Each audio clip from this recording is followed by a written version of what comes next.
Hello, beautiful humans. Welcome to the Midlife Revolution. I'm your host, Megan Connor, and today I'm continuing my coverage on the flooding in the Texas Hill Country area.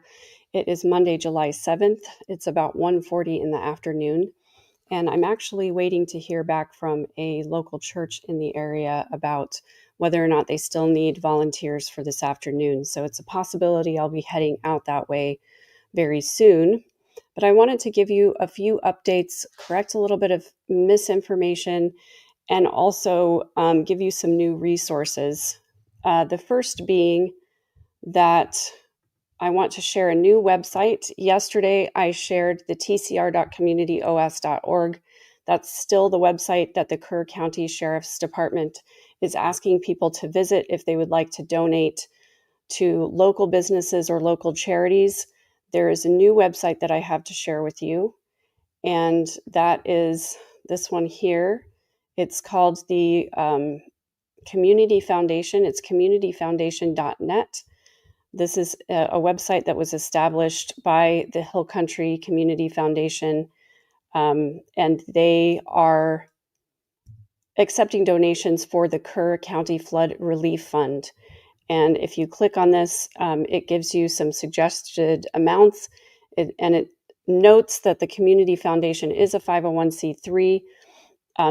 It is the charity that serves the Texas Hill Country with direct funds vetted to vetted organizations providing rescue, relief, and recovery efforts, as well as flood assistance. So the fund will support the communities of Hunt, Ingram, Kerrville, Centerpoint, and Comfort. Those are all of the places that are most affected by these floods. Again, I think I mentioned yesterday that my parents used to live in Centerpoint, and so this is an area that is close to my heart. I love the Kerrville area, and it really is devastating to see what is going on there. I want to make sure that I give you an update on the news that is happening right now as well as to correct some misinformation that's put out there. First of all, there was a report yesterday about two young girls who were rescued from a tree. That report was originally put out by a local newspaper, and it was repeated by a local news station. I believe either myself or Ada K repeated it on my channel last night. The newspaper has since sent a retraction that indicated that report was not correct. So I want to make sure that we don't spread any misinformation about that. I'm going to go now to the Guardian website. I appreciate their reporting. I support the Guardian. It is funded by individual people, not by any one person, not by any organization, etc. Before I do give you the update, though, I do want to show you again. Yesterday, we showed a video of floodwaters rising, and it was taken by an individual that was standing right there next to the road. And now I would like to show you one that's a little bit of a higher up perspective, because I think this will help. It is a time-lapse video, and so you're going to be able to see in real time, well, not in real time, but in time-lapse. It gives a much better aerial view or higher level view of the flooding that happened in this one particular area that was part of this flooding that took place in the Kerrville area.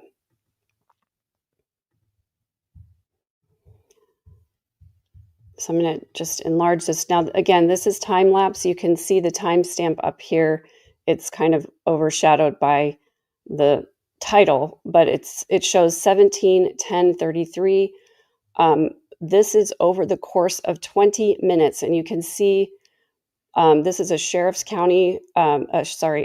Kerr County Sheriff's Office personnel down here in the yellow rain jacket, and you can see water is already coming over this road. So this is just prior to the first surge that came down the river, and this is a time lapse over approximately 20 minutes. And so it begins and just very quickly completely overwhelms the area, takes trees down, and you can see the people on the other side of the bank backing up and eventually leaving the area. They do come back down here in just a minute and then make an assessment and leave. But just to show you how severe this flooding is, I want to go back and look at just before this video started. If we go back to the very beginning, I want to show you just for reference sake, and I know it's the video itself is a little bit cloudy quality, so it's kind of hard to see. But if you look over in this area right here, this is a really huge rock. It's about the size of a bus. And you can sort of tell by the distance down to the water how far away this rock is from the water. Now, these are floodwaters again. So using these vehicles kind of as a reference point, they're sort of along the same plane as this rock here and these tree trunks here. So watch as the water rises, how far up it gets from the surface level in a very, very short amount of time. Again, the timestamp is 1711.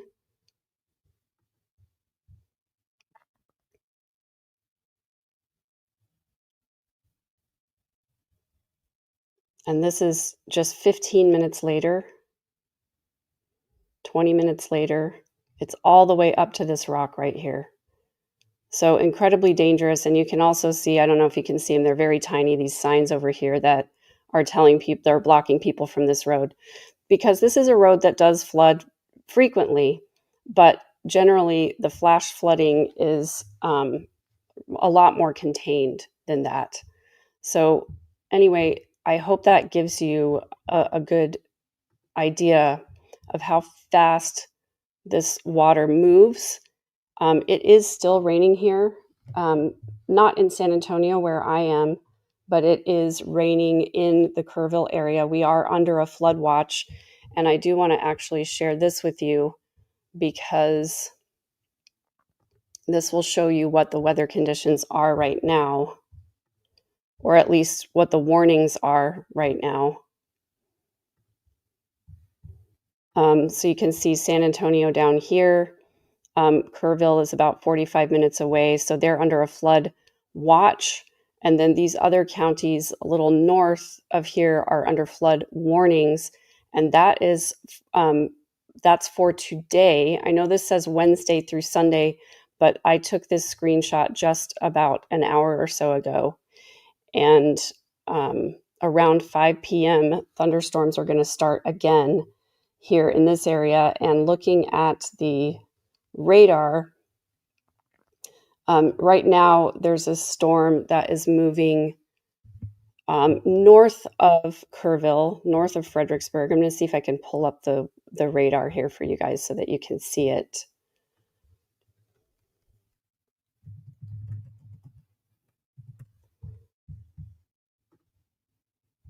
Thanks for being here with me, and thank you for caring about the floods in Texas and about these victims. This has been really hard for all of us who have people that we love around here. Thanks to all the people who've checked in to see if I'm safe. I am safe. I'm in a high part of the city. Sometimes my garage floods, but that's about it. And I can get around to wherever I need to go. So here's the radar for the area. And I'm going to play this forward. This is the radar from 1:45 to 3:15. And you can see what's happening is just that this storm system is just sitting here, dumping rain. It's not moving. It's not really going anywhere.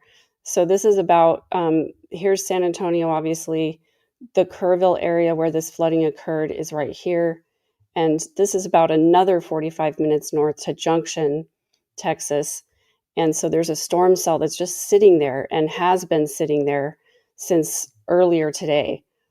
So this is what's expected to happen up until 3 o'clock. So you can see at 3 o'clock, even more rain starts over here, although it is, mild rain. It's not these red thunderstorm type things, but we are expecting more um, precipitation. And the issue is that if we go just a little bit north of this cell, right here near San Angelo, these are the headwaters of the Guadalupe River, which, travels all the way down here into Kerrville, um, this little river system right here. And this is where all the rain got dumped, where we were expecting 6 inches of rain over this area over the course of several hours. It ended up being 12 inches of rain in around 90 minutes. And that's what created the surge. And so there were warnings that were sent out the night before. Lots of places were evacuated, but nobody expected the amount of rain in that time period. And the other part of it is that the flooding occurred at a convergence of the Guadalupe, two different forks of the Guadalupe River at the same time. And that's really where Camp Mystic was located. That's the main camp that has been missing campers. There still are campers missing. And so I do want to clarify a little bit of misinformation that I've seen in the comments on my video yesterday, and also that I've just seen around on the internet. A lot of people are trying to blame the current administration for cutting resources. I want to just state a fact. This is one fact. This comes from a report on The Guardian. It says people have not been accusing Trump of being responsible for the flooding. Experts and others have been questioning whether the cuts to the federal workforce carried out by his administration, including thousands of cuts to the National Oceanic and Atmospheric Administration, that's the NOAA, the agency that oversees the National Weather Service, leaving many weather offices understaffed, led to a failure by officials to accurately predict the severity of the floods and issue appropriate warnings ahead of the storm. The article goes on to say, as we reported earlier, ahead of the floods, the National Weather Service office near San Antonio, which oversees warnings issued in Kerr County, for example, had one key vacancy: a warning coordination meteorologist who is responsible for working with emergency managers and the public to ensure people know what to do when a disaster strikes. The person who served in that role for decades was among hundreds of National Weather Service employees who accepted early retirement offers and left the agency at the end of April. So there is a vacancy in that office. It's possible that that key position could have had an effect on some of the warning system that went out, but really the main issue is that the National Weather Service was calling for 6 inches of rain over the course of hours, not 12 inches of rain over the course of less than 2 hours. And that's not a failure on the National Weather Service's part. It's not a failure of the administration. It simply is a tragic set of circumstances. And the other issue is that warnings did go out. Again, people were evacuated the night before. However, they just didn't, a lot of people did not receive the warnings, and law enforcement and other volunteers were going door to door, knocking on people's doors, telling them that they needed to evacuate. Those people stated that they hadn't received any kind of a warning up until that point. So we're not really sure yet what the breakdown was in the early warning system and why people were still in their homes after the evacuation had been called for. But again, right now is not the time to try and assess blame or finger point. Right now is the time to assist with the rescue, with the search and rescue efforts, and to assist the people who have lost family members and homes. I want to show you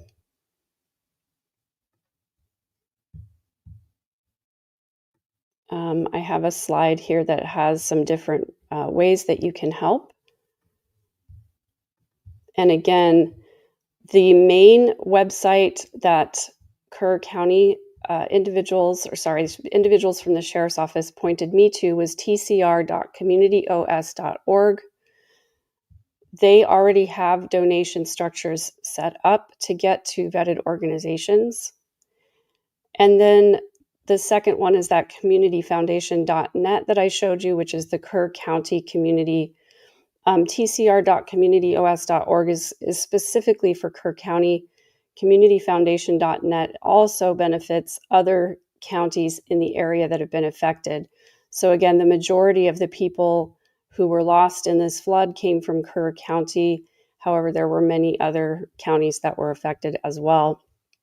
And I'll give you some of those numbers now. I'm just going to keep this up on the screen. You can, of course, always go to redcross.org to donate if you select the area that you want to donate to. They will make sure the funds get to the appropriate location. And then also helpsalvationarmy.org also has areas where you can donate and sign up to be a volunteer, either in your local area or places that are near to you. And then also, sorry, lost my train of thought. There is a local church, and I want to tell you the name of that church here.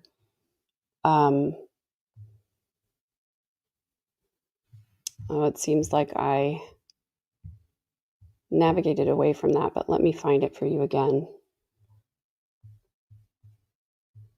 It's the Southern Oaks Baptist Church in Kerrville, and they have a sign-up page on their Facebook page where you can look to see what help is needed. And so far, there's some slots this afternoon from 5 o'clock on, and I've signed up for one of those slots, but I'm waiting to hear back confirmation because sometimes people overbook. And so I don't want to go clog the area with traffic if they don't need volunteers, but I'm waiting to hear back. And from what I can see on their Facebook page, it looks like, let's see if I can make myself a little smaller. I guess I can't, so I'll just keep this up for a second. It looks like from their sign-up page on their Facebook that they have enough volunteers for tomorrow and for Wednesday. And I'm guessing they'll probably put up their sign-up sheets for the other times later. So let me go now to, I'm just going to update you on some of the numbers that we're seeing. As of 2 hours ago, the death toll in Kerr County is up to 75 now. The total number of victims from all the flash flooding in all the areas is now at 89. Travis County has recovered 6 people, Burnett County 3 people, Kendall County 2 people, Williamson County 2 people, and Tom Green County 1 person.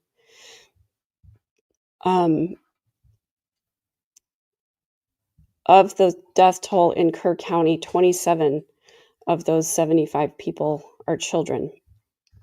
And as far as I understand, they are still missing 10 children and 1 camp counselor from Camp Mystic.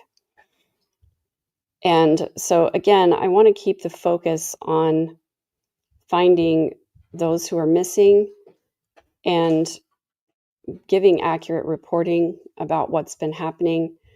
I'm going to show you now some pictures from Camp Mystic. And these images can be somewhat troubling to think about. So please take care of your mental health as we cover this topic. And I don't want to take away from the information, but if you do like the video, it will help the YouTube algorithm make sure that the video gets out for people who are searching for ways to help the victims. So if you could please take a second to like it and then share it with someone who you know would be interested in helping or donating, I would really appreciate that. We actually had 2 different storm systems. One was that leftover tropical storm coming up from the south, but the one that kind of got stalled over the headwaters in San Angelo was not that. It was a different storm. So it was just a an intersection of several unfortunate circumstances. The fact that that storm system, they only expected to basically come over the area and then leave, and it didn't leave. It just stayed stalled over that area. So instead of just 6 inches of rain, we got 12 in a short amount of time. So again, I'm going to share some pictures, but please do take care of your mental health.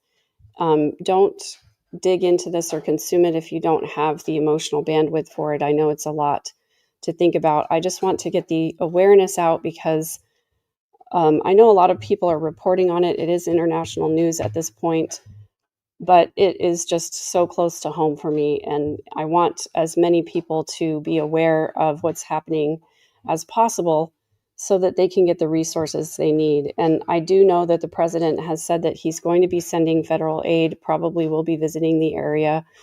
And so that is a big help. My concern is always, as I mentioned yesterday, that once the raining stops and once the floodwaters have gone down, this community is going to need months and months of cleaning and rebuilding. And so I really hope that people continue to care about this area, about the victims. And Texans are really good about supporting each other. But it's going to take, again, months and a lot of resources for recovery. So these pictures are coming from, they're courtesy of Reuters news outlet. You can see search and rescue group in a boat here. This is on the river just in front of Camp Mystic, and I believe that this is one of the big meeting halls or the dining hall here. These are, belongings of the campers. This is an indication of how high up the floodwaters got. One of the walls had some crosses and things hanging on it, and the floodwaters obviously they came up very high on the wall. You can see in this picture of one of the meeting halls, the different water markings coming all the way up almost to the top of the ceiling there.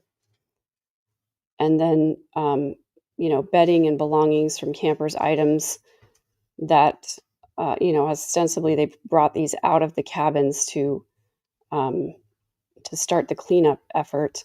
And again, it's just stunning to me to see the watermarks so high on these walls, where you can obviously see that's how far up the water came. So this is obviously a tragic situation. And again, at least 27 campers from this Camp Mystic lost their lives, campers and counselors. And they're still missing, from what I understand, 10 campers and at least one camp counselor. And so that's updated as of a couple of hours ago. Oh, I forgot to share the screen. I'm sorry, you guys. I'll just go through them really quick. So I'll just go through again. Obviously, this is the building I was talking of with the rescuers here in a boat on the river. You can see the waters have come down now, but look at these gigantic trees. You can see that were obviously broken just from being in the floodwaters. And inside this building right here, I believe on the far wall, away from the river, is this picture where the crosses were hanging, where the water got up that high. So going back to look at this building, you can see it's a 2-story building, a 3-story if you count the attic up here. And the floodwaters came all the way up to the tops of these windows here that you see inside the building. And then just campers' belongings that have been removed from the structures there. And you can see in this picture as well, floodwaters coming up all the way almost to the middle of the windows. So it's just very striking to see how little space there was between the floodwaters and the roof there. So obviously a really distressing situation. And Angel, thanks for saying this. Water takes a while, probably a year, to clean up. Some of these structures will be condemned; they'll be beyond repair. a lot of the structures in here will have also suffered structural damage from debris that was floating through the flood, as well as, the floodwaters are incredibly toxic in a lot of cases because the floodwaters will mix with sewage treatment and, other all kinds of other problematic things happen in floods where even if the waters recede, many of these structures will not be able to be reclaimed. So I apologize for forgetting to share the screen with you guys as I was showing those pictures. So again, that's really the main update that I have. I don't really have any other information other than just wanting to make sure that you guys see the places where you can donate. I have gotten a couple of Venmo donations, which I will be just withdrawing cash and taking it with me to the church if I'm able to volunteer today. I think that's probably the best way so that they can purchase the supplies that they need. I also did ask the church in an email or a Facebook message whether or not I could bring supplies with me. I haven't received a message back yet. So hopefully they will get back with me and I'll be able to find out what I can do to help. So this is definitely something I'm going to keep everyone posted on. I really appreciate you being here and liking the video and sharing it with people so that more information can get out. I will give you more updates as I have them. So again, just thank you for everything that you're doing for the community and for your support of me as well. And I hope to have some more updates for you soon. Take care, everybody.